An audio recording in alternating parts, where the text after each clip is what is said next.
Favoriser le passage de l'informel au formel, conformément à l'action mise en place par le gouvernement de la République, épicentre de cette rencontre.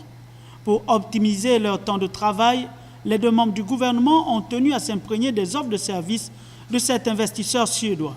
Optimiser la collecte des recettes, mais également d'améliorer la traçabilité de nos commerçants, d'améliorer la traçabilité du paiement des assurances, collecter les cotisations sociales de ces opérateurs, cotiser et puis effectivement mettre en place un numéro d'identifiant unique qui permettra de collecter à la fois les recettes fiscales, notamment la taxe sur la valeur ajoutée et bien d'autres, et les cotisations sociales, puisque la mesure aura pour effet de pouvoir offrir à ces commerçants l'accès à la CNSS, l'accès au service de la CNAMGS, l'accès au service du ministre des PME, du ministère des PME en ce qui concerne la formation, l'accès au crédit.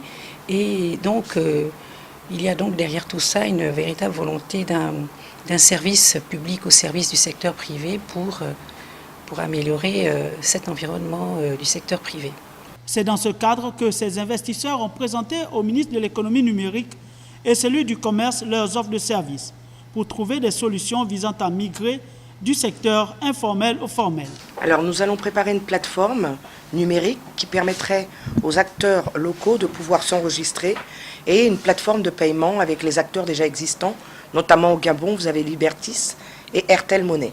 Alors aujourd'hui, dans les pays africains, le secteur informel a une très très grande place. C'est au moins la moitié du budget qui n'est pas déclaré. À terme, cette démarche va permettre au gouvernement de la République de pouvoir prélever directement des taxes auprès des marchands et réduire le secteur informel.